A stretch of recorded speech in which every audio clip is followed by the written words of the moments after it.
अच्छा नहीं लगता। पूरे वर्ल्ड में what is that people don't like? Direct seller को बिल्कुल अच्छा नहीं लगता। वो एकमात्र चीज क्या है? और वो ये है,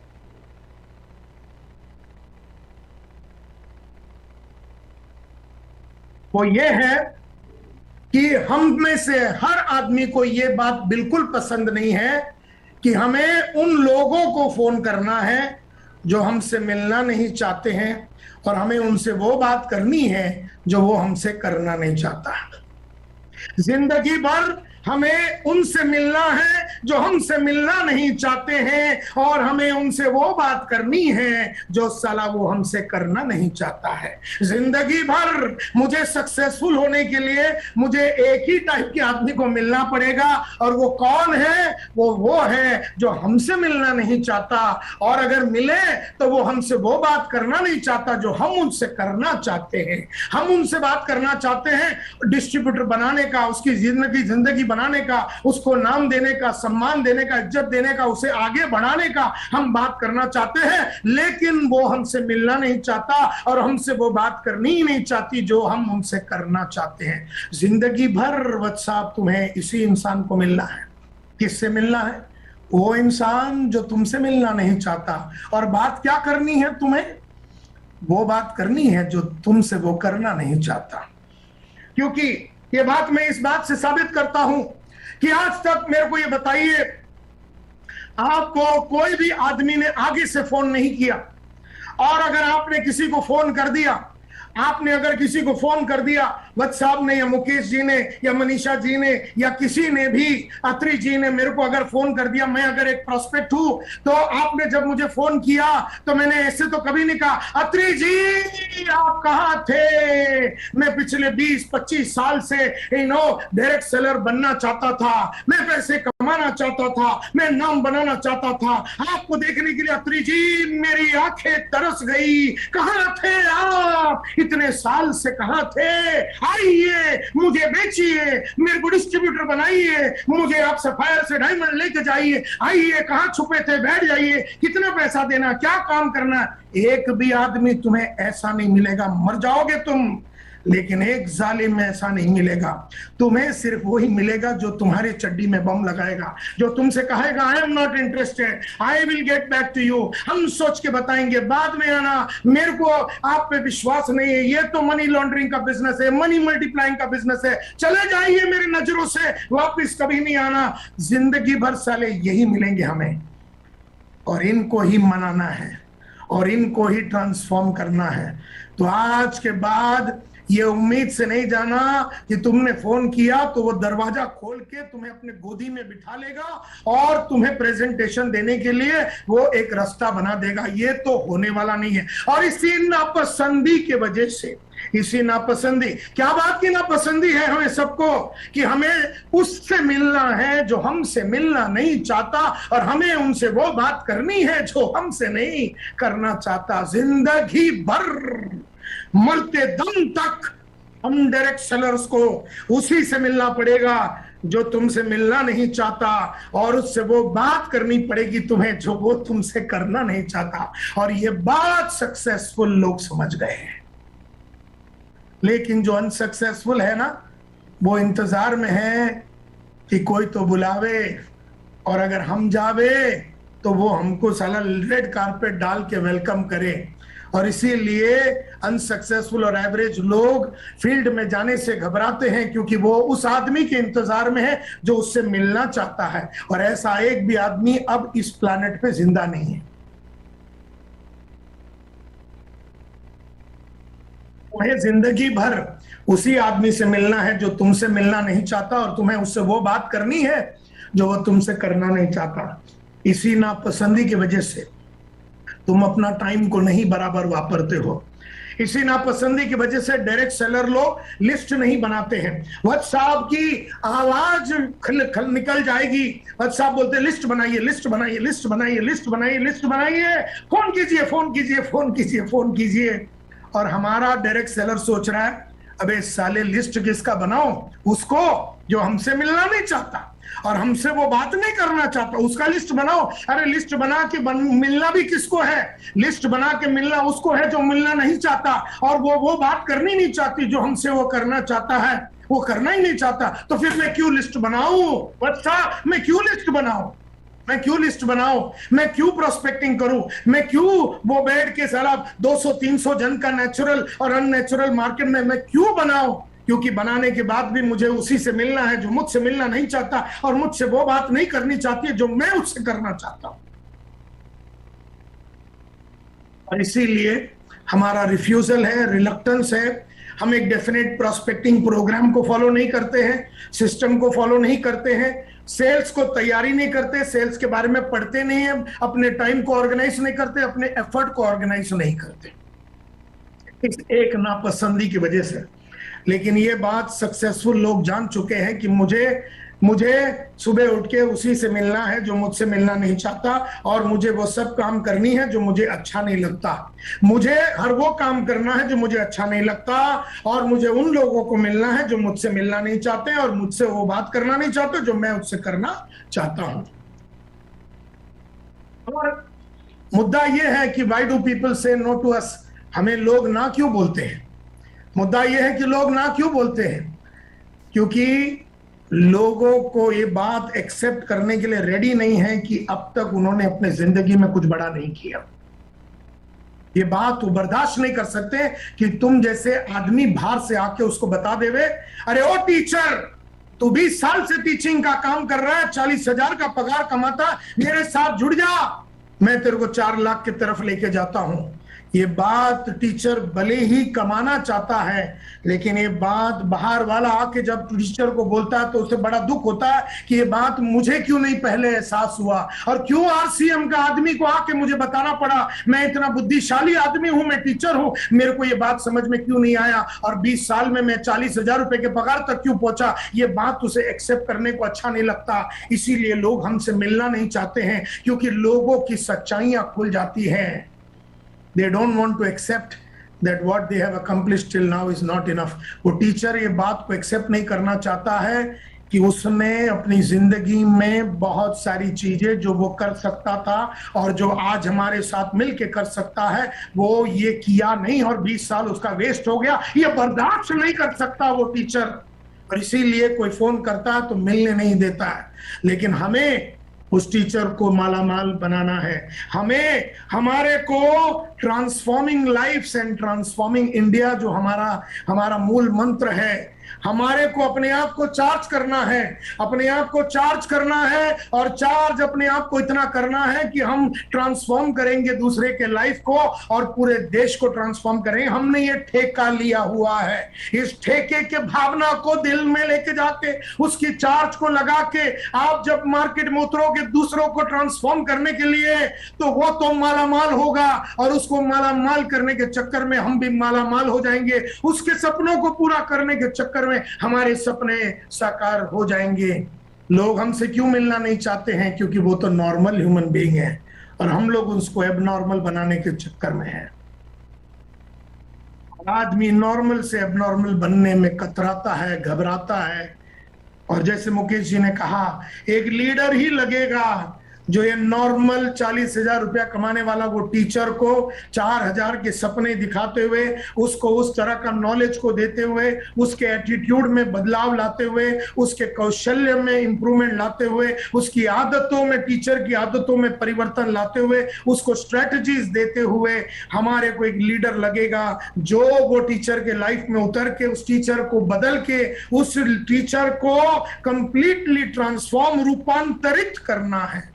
चेंज नहीं करना है, रूपांतरित करना है। चेंज टेम्पररी होता है, ट्रांसफॉर्मेशन करना है। चेंज टेम्पररी होता है, ट्रांसफॉर्मेशन परमानेंट होता है। चेंज का मतलब है, ट्रांसफॉर्मेशन का मतलब है कि एक कैटरपिलर को बटरफ्लाई बनना है, एक कैटरपिलर को बटरफ्लाई बनना है, ये ट्रांसफॉर्मेशन है। वो टीचर एक कैटरपिलर है, वो रेंगता है जमीन पे 40,000 रुपया कमाते हुए बेचारा 20 साल में, और वो रेंगने वाला वो छोटा सा नॉर्मल ह्यूमन बीइंग को एबनॉर्मल बना के उसको तितली बना के उड़ाने का काम हम आरसीएम में करते हैं। और ये विश्वास के साथ हमें उन लोगों से मिलना है जो हमसे मिलना नहीं चाहते, और हमें उनसे वो बात करनी है जो वो हमसे करना नहीं चाहते, और हमारे को इसका ठेका लेना पड़ेगा।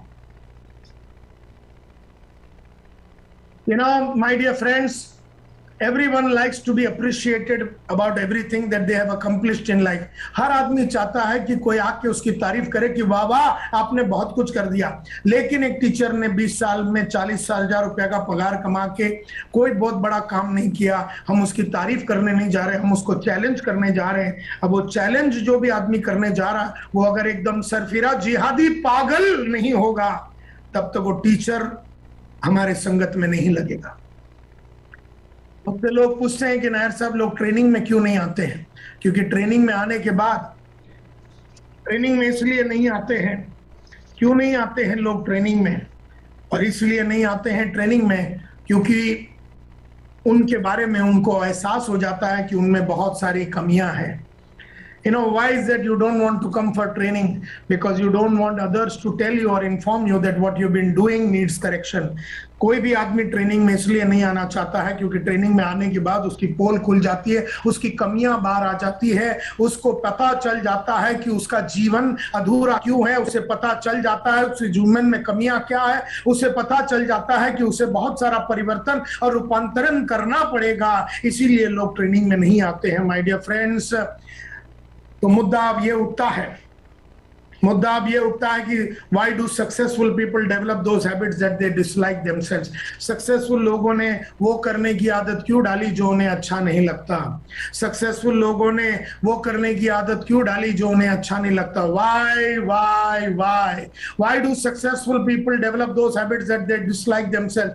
वो सक्सेसफुल लोग वो आदत क्यों नहीं डालते जो वो आदत क्यों डालते हैं जो उन्हें डिसलाइक करते हैं? ना, why do successful people develop those habits that they dislike themselves? Because by doing the things you don't like to do, you can accomplish the things you want to accomplish. तो successful लोग क्यों वो आदतें डालती हैं जो उन्हें अच्छा नहीं लगता? क्योंकि जब जब तुम वो करोगे जो तुम्हें अच्छा नहीं लगता, तब तक तुम्हें वो मिलेगा जो तुम्हें चाहिए। जब जब तुम वो करोगे जो तुम्हें अच्छा नहीं लगता, तब तक तुम्हें वो मिलेगा जो तुम्हें चाहिए। तुम्हें क्या चाहिए? पैसा, तो वो करो जो तुम्हें अच्छा नहीं लगता। सुबह उठने को अच्छा नहीं लगता, उठ जाओ, पैसा मिलेगा। तुम्हें कॉल करने को अच्छा नहीं लगता, कॉल करो, पैसा मिलेगा। तुम्हें फील्ड में जाने को अच्छा नहीं लगता और बड़े बड़े लोगों को रोज मिलने को, रोज मीटिंग करने को अच्छा नहीं लगता, करने को चालू कर दो, तुमको वो मिलेगा जो तुम्हें चाहिए। तुम्हें क्या चाहिए? पैसा चाहिए, तुम्हें बंगला चाहिए, तुम्हें घर चाहिए, तुम चाहते हो कि तुम्हारा बच्चे का अमेरिका में एजुकेशन हो, तुम चाहते हो कि अपने बीवी बच्चों के साथ, अपने हस्बैंड के साथ, तुम चाहते हो कि तुम अमेरिका जाओ, सिंगापुर जाओ और मलेशिया जाओ और लंदन जाओ। तुम चाहते हो कि तुम्हारे जीवन में जितने भी गाड़ी लेने के सपने वो पूरा हो जाए, तो तुम्हें वो करना पड़ेगा जो तुम्हें अच्छा नहीं लगता। जब जब तुम वो करोगे जो तुम्हें अच्छा नहीं लगता, तब तब तुम्हें वो मिलेगा जो तुम्हें चाहिए।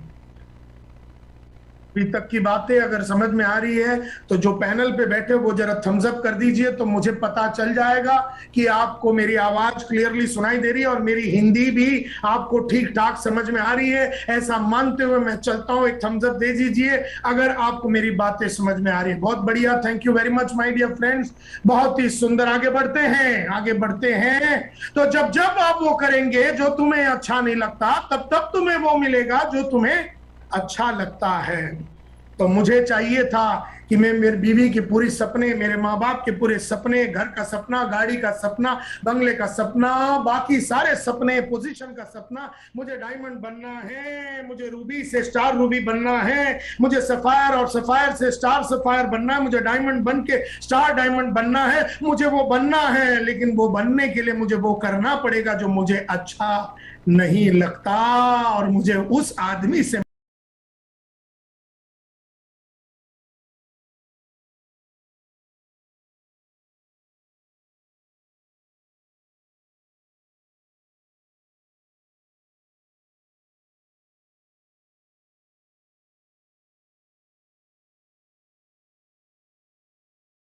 मिलना पड़ेगा।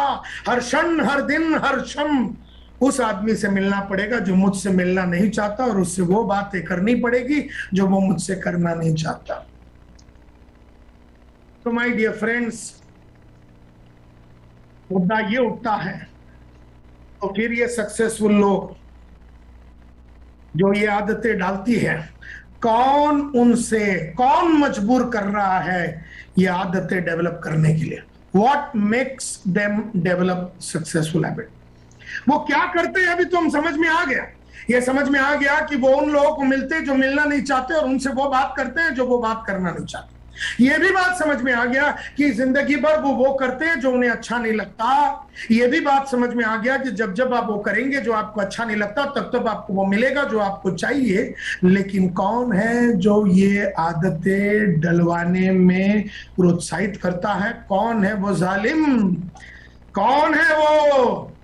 क्या है वो जो आदमियों को मजबूर करता है उन सक्सेसफुल हैबिट्स को डेवलप करने में? कौन पीछे छुपा हुआ है? कौन छुपा हुआ है? कौन करवा रहा है? What makes them develop these successful habits? एक ही आंसर है, और वो है उनका पर्पस। पर्पस यानी लक्ष्य, यानी गोल। अत्री साहब ने बहुत ही सुंदर वो चार्ट दिखाया। चार्ट में उन्होंने दिखाया कि कंफर्ट जोन से फियर जोन, और कंफर्ट जोन से फियर जोन, और फियर जोन से लर्निंग जोन, लर्निंग जोन से ग्रोथ जोन में आदमी जाता है। और अगर आपने देखा ग्रोथ जोन में, देखेंगे उन्होंने जो 4 पॉइंट डाले हैं, उसका सबसे पहला पॉइंट पर्पस है। अगर आप ग्रोथ जोन में अगर वापिस से अगर अत्री साहब का प्रेजेंटेशन को देखेंगे, तो वो सबसे पहला लिखा हुआ है, वो सक्सेस जो ग्रोथ जोन में सबसे पहला पॉइंट है, पर्पस, लक्ष्य, गोल, टारगेट। लक्ष्य आपका बड़ा क्लियर होना चाहिए, पर्पस आपका क्लियर होना चाहिए, और पर्पस एकदम लिखा हुआ होना चाहिए। तो आज ही रात को जब ये प्रोग्राम खत्म हो जाएगा, एक किताब निकालिए और अपने जिंदगी के सारे पर्पस लिख दीजिए। पर्सनल लाइफ में जो पर्पस है, प्रोफेशनल लाइफ में जो पर्पस है, फाइनेंशियल पर्पस लिख दीजिए, एजुकेशनल पर्पस लिख दीजिए, और हर चीज का डेट डाल दीजिए। लिख दीजिए कि मुझे दिल्ली में 4 बेडरूम हॉल किचन खरीदना है, 13 दिसंबर दोपहर को 3:30 बजे साकेत में खरीदना है।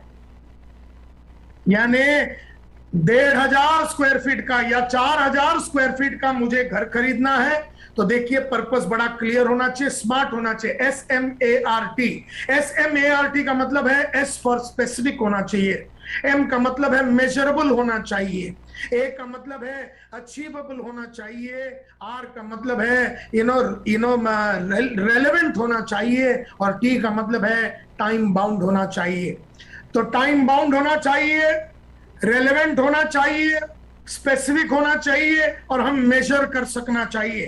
तो जब अगर मैं कहूं मुझे 4,000 स्क्वायर फीट का घर लेना है, दिल्ली में साकेत में डायमंड बाग में लेना है, साकेत में डायमंड बाग में मुझे 4,000 स्क्वायर फीट का घर लेना है, सेकेंड फ्लोर पे लेना है, गार्डन के साथ लेना है, और 13 दिसंबर 2021 को 3:30 बजे लेना है।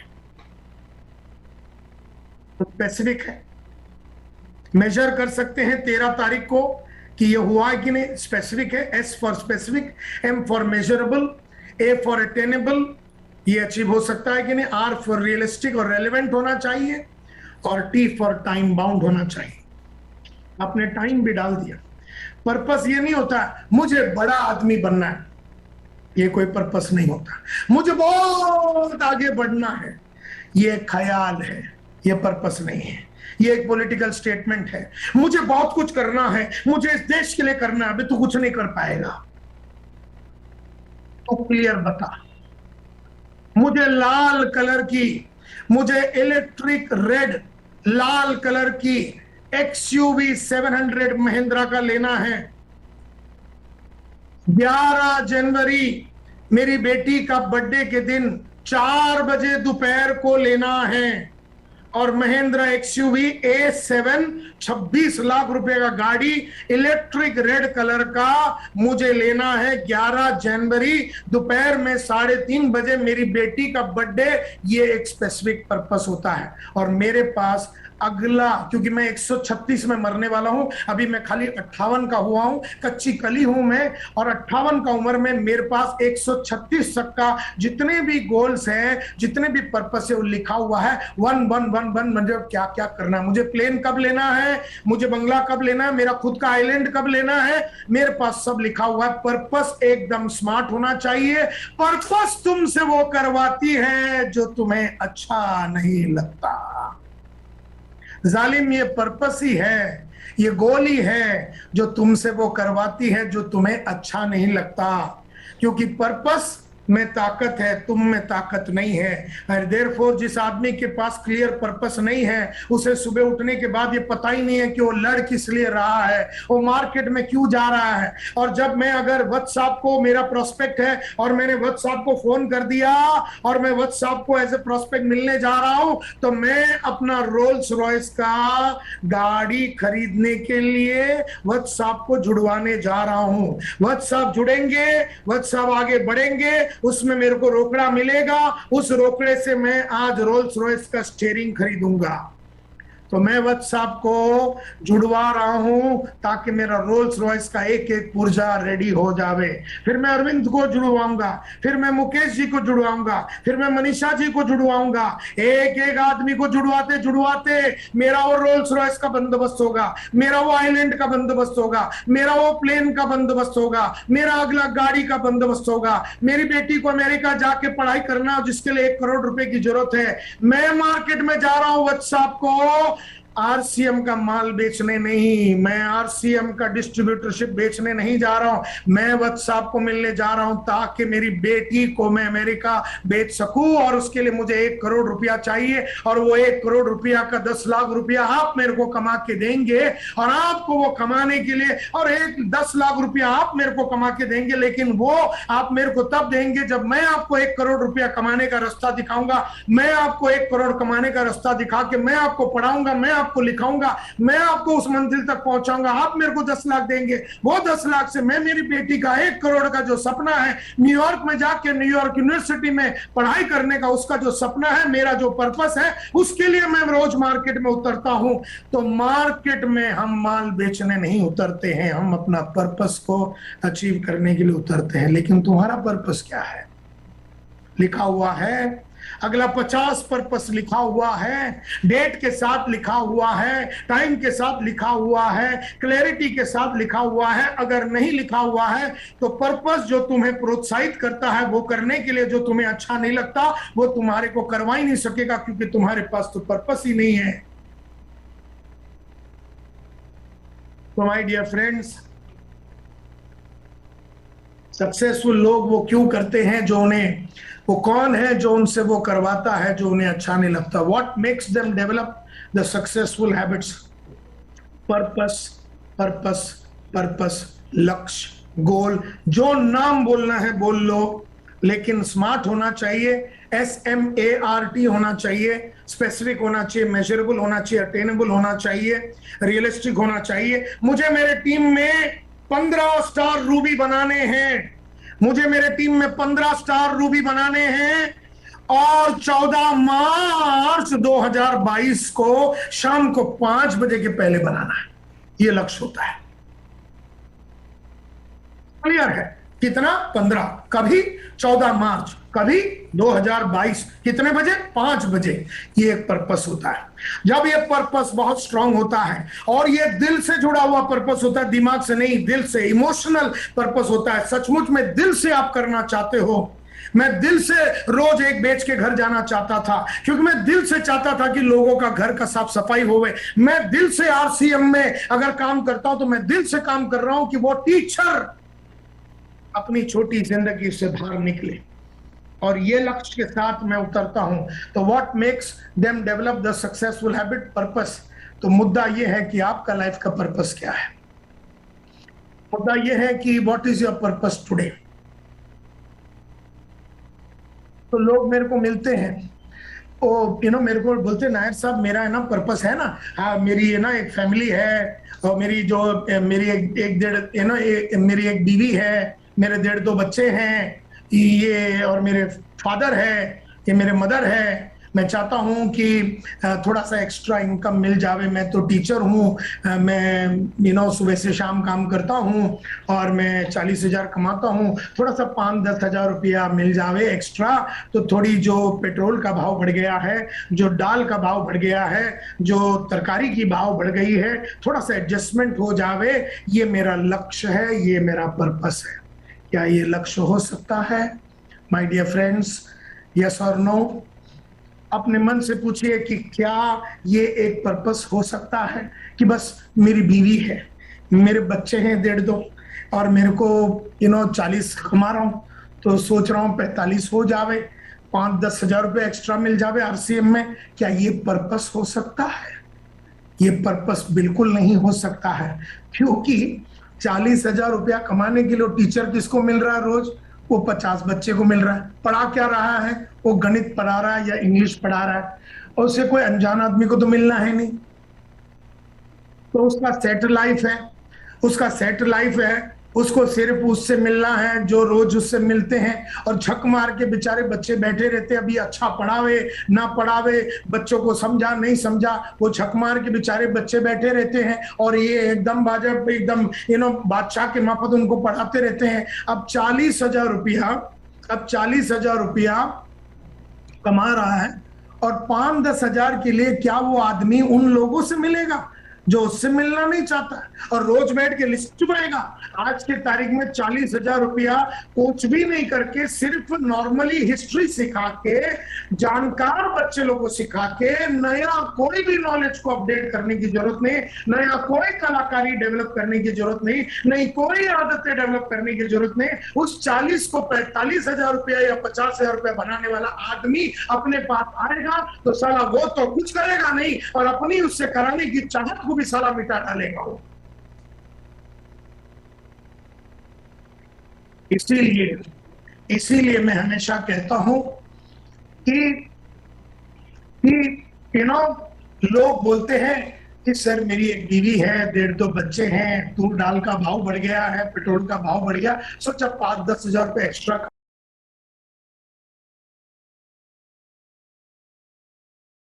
तो आरसीएम ज्वाइन कर लिया। तो क्या ये पर्पस हो सकता है? मैंने ऐसा आपसे पूछा तो सभी ने एक आवाज में कहा नहीं नहीं नहीं, ये पर्पस हो ही नहीं सकता, ये पर्पस हो ही नहीं सकता, ये बिल्कुल पर्पस हो ही नहीं सकता।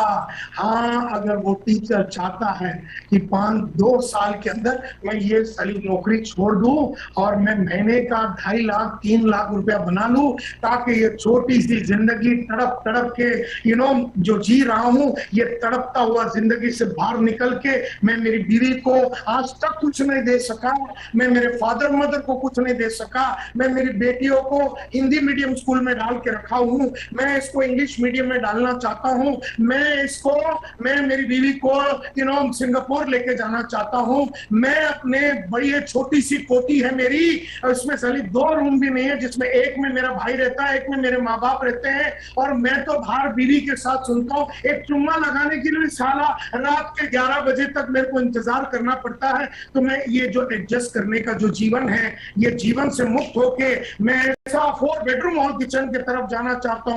ये आदमी के अंदर जोश को पैदा करना है, और पहला वाला जो 5-10 हजार रुपए का एक्स्ट्रा करने की जो बात है, वो पर्पस है ही नहीं।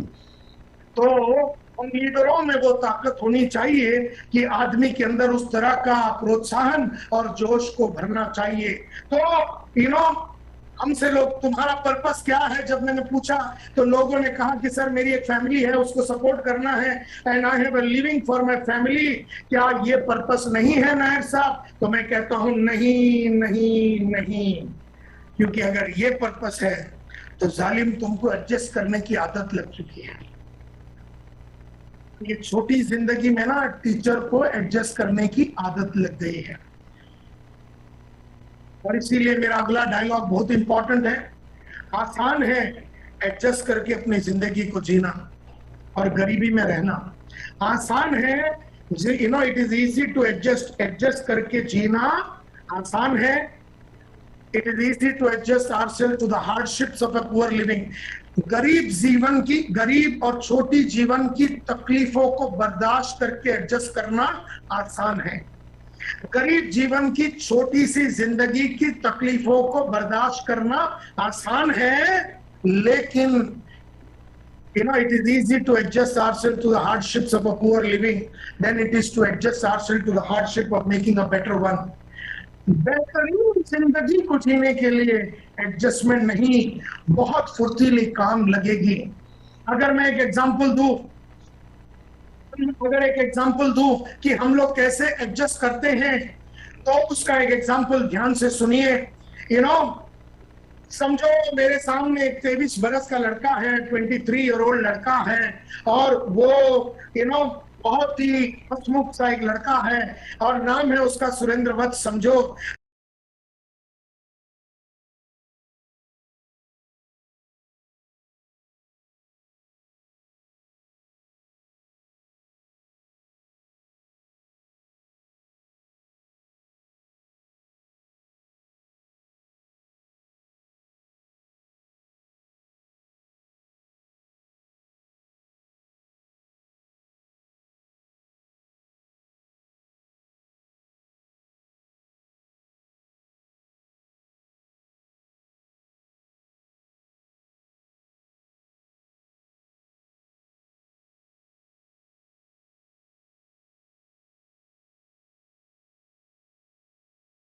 और वो लड़का है 23 बरस का, तो मैं हूँ एक अपलाइन, और मैंने ये सुरेंद्र वत्स जो दिल्ली के गलियों में रहता है और दिल्ली के गलियों में मस्ती के साथ वो अपना जिंदगी को बिता रहा था, हमने उसको एक दिन पकड़ लिया। बोले जिंदगी में कुछ करना चाहते हो? तो वत्स साहब ने कहा, तो सुरेंद्र ने कहा हाँ मैं करना चाहता हूँ। तो हमने उसको पकड़ के लाया और उसने RCM में जुड़वाया, और उसने थोड़ा बहुत पैसा कमाने को चालू कर दिया, 20-25 हजार रुपया का। और पहला दुबला सा पतला सा लड़का था, शादीशुदा भी नहीं था, और उसने 20-25 हजार रुपया कमा के उसने खरीदा एक हीरो होंडा स्प्लेंडर। ये बाइक उसने खरीद लिया। अब बाइक की कहानी सुनिए। ये बाइक के ऊपर चढ़ता था ये सुरेंद्र वत्स, 23-24 बरस का लड़का, और दिल्ली के साकेत के गलियों में जाता था, और लड़कियों को जब देखता था रेस करता था गाड़ी को, और तेजी से दौड़ के दौड़ाता था गाड़ी को।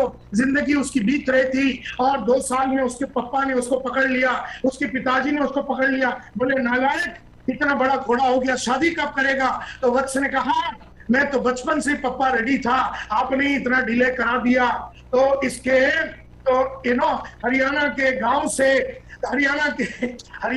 गांव से वत्स साहब के फादर ने एक आइटम को पकड़ के लेके आया। सुरेखा उसकी नाम थी, और सुरेखा दुबली पतली सी थी, और उसके साथ वत्स साहब की शादी हो गई। और कहानी सुनिए हीरो होंडा की। अब वत्स भी बड़े पतले थे, और वो सुरेखा भी बहुत ही पतली सी थी। वो गाड़ी पे चढ़ के बैठता था, सुरेखा उस पीछे गाड़ी में जगह था, वो एडजस्ट करके बैठ जाती थी। और 1.5-2 साल में एक आइटम पैदा हुआ।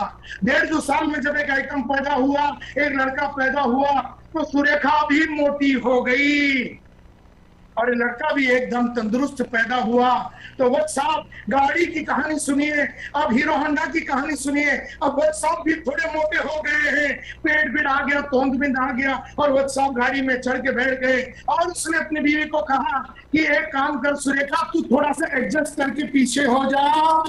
और ये खुद भी थोड़ा पीछे हो गया, और ये लड़के को उसने बिठा दिया अपने टाटी पे, और एडजस्ट करते हुए दिल्ली की गलियों में से गुजरने लग गया। 1.5-2 साल में एक और आइटम पैदा हुआ।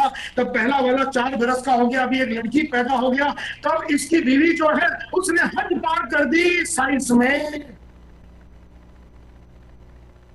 अब वो इतनी मोटी हो गई, और ये सुरेंद्र वत्स भी एकदम मोटा हो गया, और बच्चा भी एकदम वो 4 बरस का हो गया। अब देखिए हीरो होंडा की कहानी सुनिए। अब हीरो होंडा में चढ़ता है वत्स साहब, और बैठता है और बोलता है रुको सुरेखा रुको, अभी थोड़ा सा तुम्हें ना अपने जो पिछवाड़े का एक पोर्शन जो है कैरियर के बाजू रख देना, और पिछवाड़े का एक पोर्शन कैरियर के बाजू सीट पे रख देना, और 4 बरस के बच्चे को बीच में बिठाते हैं, खुद भी टाकी पे चढ़ते हैं और वो 4 अभी 1.5-2 बरस का जो लड़की पैदा हो उसको टाकी पे बिठा के एडजस्ट करके चला रहे, एडजस्ट करके व्हाट्सएप को एडजस्ट करने की आदत लग गई। आसान है इस तरह की गरीब जिंदगी में एडजस्ट करके जीना, मुश्किल है वो 4 व्हीलर खरीदना। Are you getting my point my dear friends? मुश्किल है क्योंकि एक्चुअली ये व्हाट्सएप को क्या चाहिए? ये आदमी को चाहिए एक जबरदस्त कार, लेकिन कार लेने के लिए उसे वो करना, ये टीचर है समझो बच्चा, और ये टीचर को कार लेने के लिए उसे वो करना पड़ेगा जो उसे अच्छा नहीं लगता, और उसे उन लोगों से मिलना पड़ेगा जो उससे मिलना नहीं चाहते, और उनसे वो बात करनी पड़ेगी जो उन्हें अच्छा नहीं लगता, और वो व्हाट्सएप को लक्ष्य बनाना पड़ेगा। क्योंकि मैं हमेशा कहता हूं आसान है जिंदगी में एडजस्ट करना। आपका समझो 2 बेडरूम हॉल किचन है, अभी आपको सुबह सुबह मूड आ गया 11 बजे संडे के दिन चुम्मा लगाने का, लेकिन साला एक रूम में तो फादर बैठा हुआ है मदर के साथ, दूसरे में भाई बैठा हुआ है, रूम में बच्चे लोग खेल रहे हैं, और तो हम अपनी बीवी को क्या बोलते, तू इंतजार कर 11:30 बजे सब आइटम्स हो जाए तो हम तेरे को चुम्मा लगाएंगे। मतलब क्या है, चुम्मा लगाने के लिए भी एडजस्टमेंट चल रहा है, 11 घंटे रुकेंगे, 11 बजे मूड आया था, रात को 11 बजे डिलीवरी होगा। एडजस्ट करना बहुत आसान है। एक्चुअली इस आदमी को 4 बेडरूम हॉल किचन की जरूरत है। एक में अपने माँ बाप को डाल के लॉक कर दो, दूसरे में बच्चों को डाल के लॉक कर दो, तीसरे में अपने भाई को डाल के लॉक कर दो, और चौथे में खुद बैठ के पूरा 12 घंटा चुम्मा लगाइए।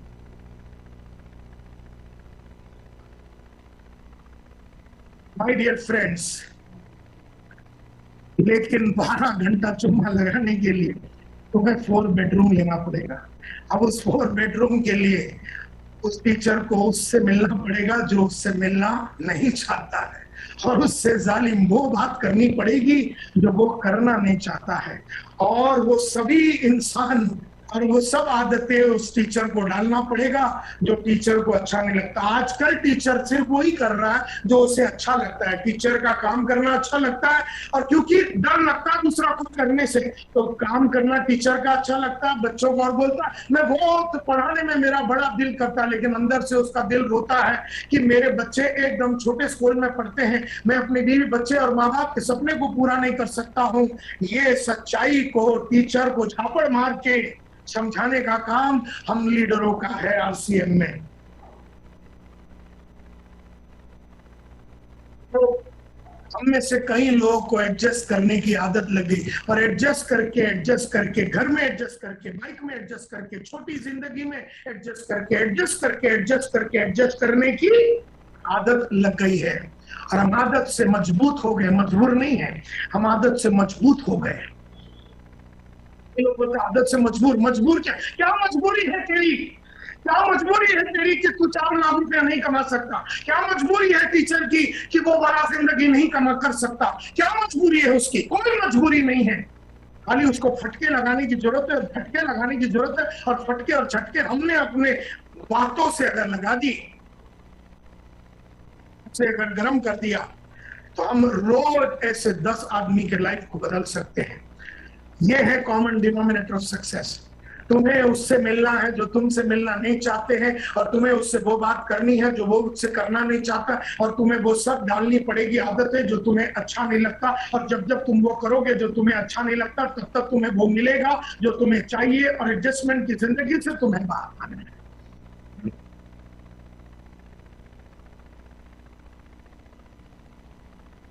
और इसीलिए मैं कहता हूं, You don't go to the market to sell products or make new distributor. तुम मार्केट में डिस्ट्रीब्यूटर को बनाने नहीं जा रहे हो, तुम मार्केट में प्रोडक्ट बेचने नहीं जा रहे हो, तुम मार्केट में जा रहे हो अपना पर्पस अचीव करने के लिए।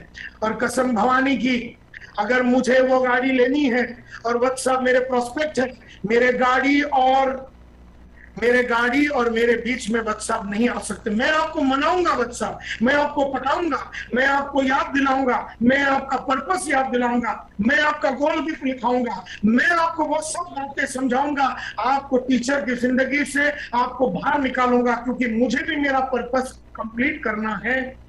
और मैं इसलिए मार्केट में रोज उतरता हूँ, इसलिए नहीं कि मेरे को टीचर को डिस्ट्रीब्यूटर बनाना है।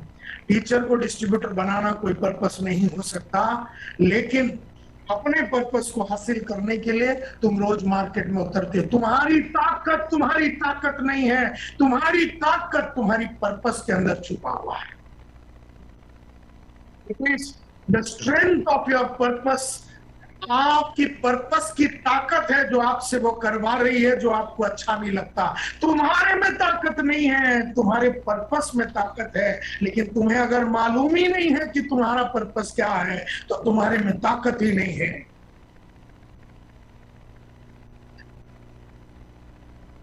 तुम्हारी पर्पस में ताकत है, तुम में नहीं है। मेरी पर्पस में ताकत है, मुझ में नहीं है। मेरी पर्पस मुझे वो ताकत देती है जो वो करने के लिए जो मुझे अच्छा नहीं लगता। और जिस आदमी के पास पर्पस नहीं है उस आदमी के पास एनर्जी नहीं होता। एंड इसीलिए कहते हैं कि men and women are creatures of habits and machines are creatures of momentum. Machine को आगे बढ़ने के लिए मोमेंटम की जरूरत है, आदमी को आगे बढ़ने के लिए आदतों की जरूरत है।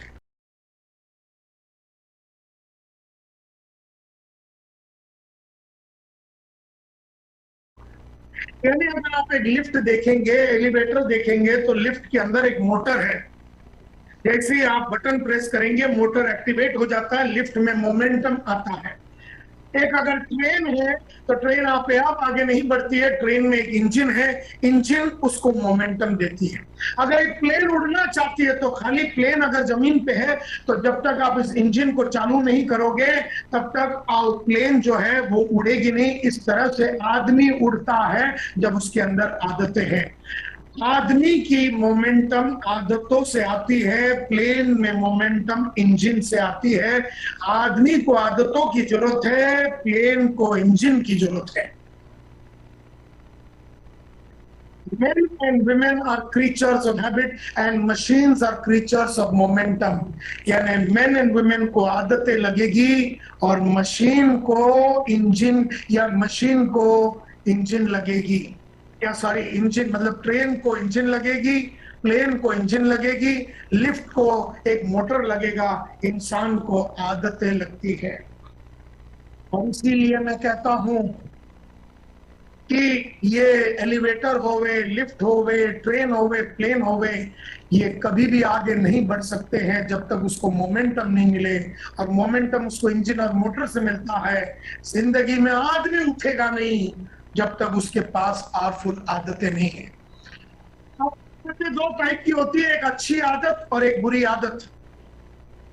उठना अच्छी आदत, पढ़ना अच्छी आदत, ना उठना बुरी आदत, ना पढ़ना बुरी आदत, मीटिंग करना अच्छी आदत, नहीं करना बुरी आदत, झूठ बोलना बुरी आदत, सच बोलना अच्छी आदत, रोज माल बेचना, रोज जुड़ाना अच्छी आदत, कभी कभी जुड़ाना बुरी आदत, रोज काम करना अच्छी आदत, कभी कभी काम करना बुरी आदत।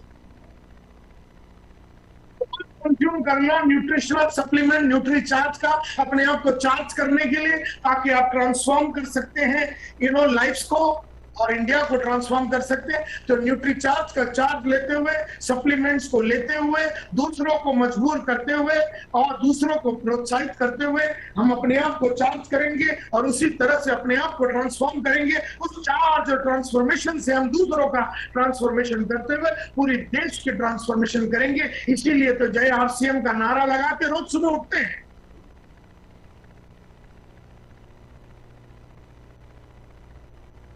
आगे नहीं बढ़ सकते आदतों के बिना। तय कर लो आज बुरी आदतें ऐड करनी है कि अच्छी आदतें। You cannot move without habits. और इसीलिए मैं कहता हूं main form habits and habits form future. आदमी आदतें डालता है और आदतें फ्यूचर बनाती है। आदतें डालता है और आदतें फ्यूचर बनाती है। और जानबूझ के अच्छी आदतें नहीं डालोगे तो अनजाने में बुरी आदतें लग जाएगी। जानबूझ के सुबह उठने की आदत नहीं डालोगे तो अनजाने में 10 बजे तक सांड की माफक सोने की आदत लग जाएगी। अगर जानबूझ के पढ़ोगे नहीं तो अनजाने में तुम अनपढ़ ही रह जाओगे। अगर जानबूझ के अपने अंदर ताकत नहीं भरोगे, अपने अंदर ज्ञान का ताकत नहीं भरोगे, तो अनजाने में तुमसे कोई भी मिलकर प्रभावित नहीं होगा। तुमसे अगर लोग मिलकर प्रभावित होना है, तुम्हारी बातों को अगर मानना है, तुम्हारी जिंदगी से उसके अपनी जिंदगी को जुड़वाना है, उस टीचर को जुड़वाना है, तो तुम्हारी बातों में दम होना चाहिए, तुम्हारे टेलीफोन पे दम होना चाहिए, तुम्हारे कौशल्य में दम होना चाहिए, तुम्हारी चाल में, ढाल में, विश्वास में, डिटर्मिनेशन में, डेडिकेशन में, सिंसियरिटी में, ऑनेस्टी में, जुनून में, पागलपन में तुम्हारे अंदर एक अद्भुत कलाकारी, अद्भुत एनर्जी होनी चाहिए। नहीं तो टीचर पिघलने वाला नहीं है।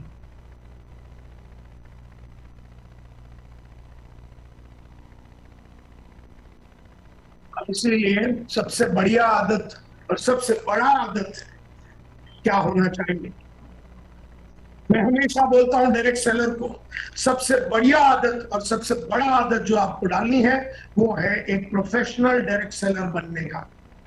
भट्ट साहब ने थोड़ी देर पहले 2 टाइप का वर्णन किया।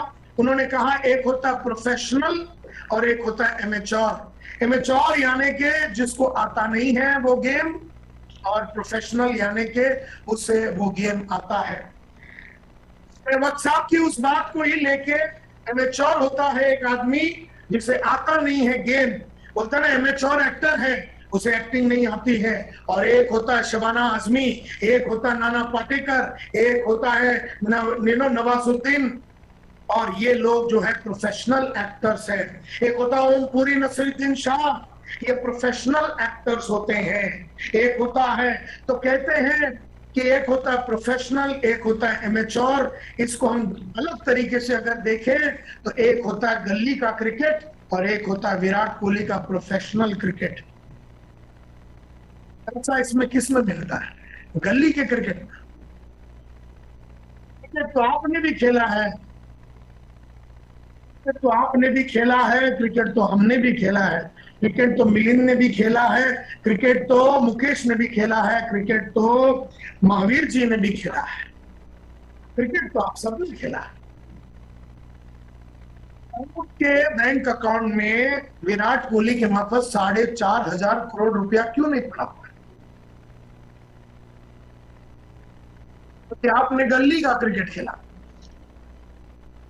मैं इसलिए जानता हूं क्योंकि विराट कोहली का जो फाइनेंशियल एडवाइजर है जयदीप काशीकर, वो मेरा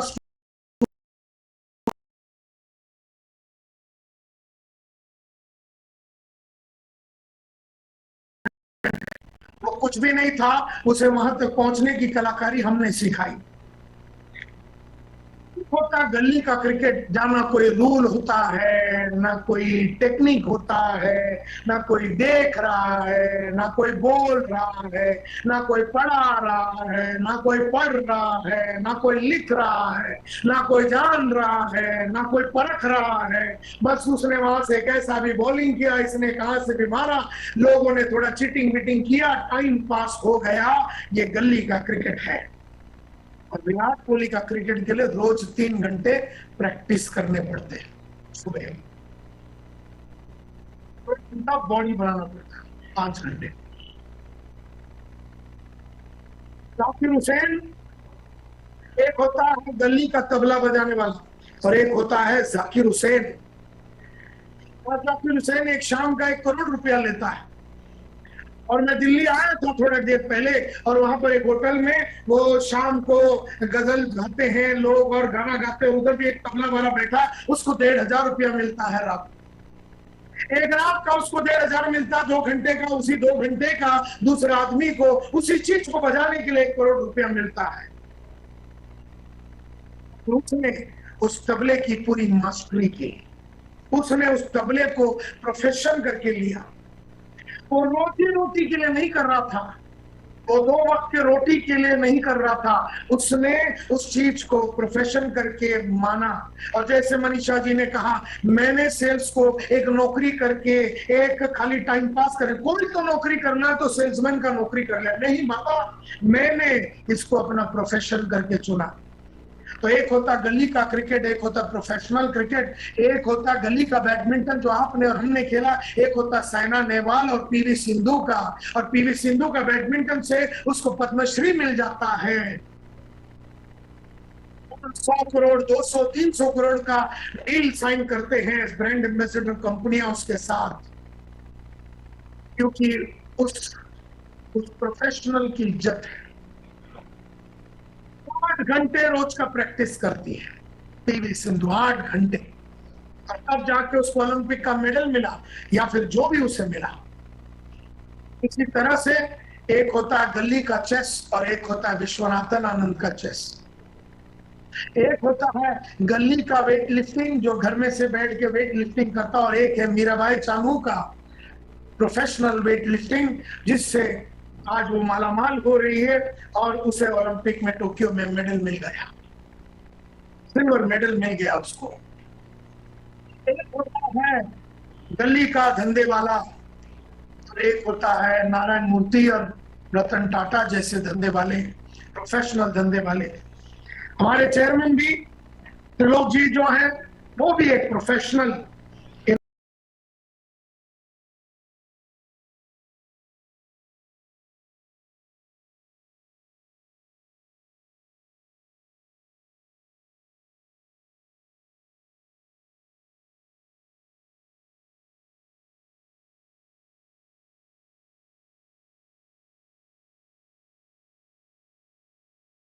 एंटरप्रेनर है, वो कोई गली का दुकान लगा के नहीं बैठे।